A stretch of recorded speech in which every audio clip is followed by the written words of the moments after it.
Eto mga boss, shutdown Congress. It is the most corrupt branch of government. It is run by crooks who are draining the public dry and hopeless.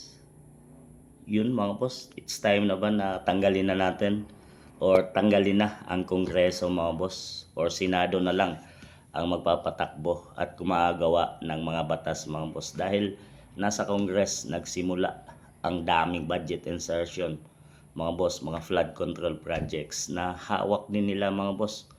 Ang talagang Congress, sinabi na yan noon, kaya nagalit sila kay dating Pangulong Rodrigo Roa Duterte or Tatay Digong mga boss dahil sinabi niya noon sa isang panayam sa SMNI News na Congress ay pinaka most corrupt agency ng government mga boss. Pinakabulok, corrupt, nandyan sa Congress ang pinakamaraming congressman na tamasa sa pera ng taong bayan mga boss. Ang talagang doon nag-umpisa yun mga boss nang sabihin ni FPRRD na open the book at doon nagalit si Speaker Martin Romualdez mga boss. Ang talagang tinarget na nila si Tatay Digong doon at nagtagumpay nga sila at nasa mga congressman din nanggaling nang sirain nila si ang mga Duterte mga boss no at gawa ng ano-anong kaso diyan sa Congress mga boss dahil mayroon silang karapatan pag nasa Kongreso sila mayroon silang power mag-contempt mga boss. So yan ang kanilang ginawa.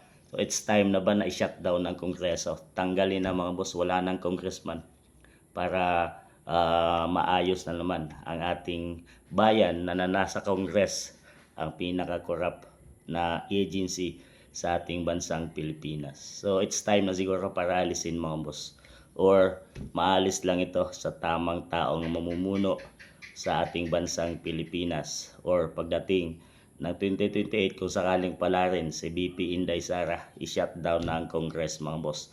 Dahil nandyan yung mga crooks, mga buhaya mga boss, kagaya ng mga representative at dapat tanggalin na yan.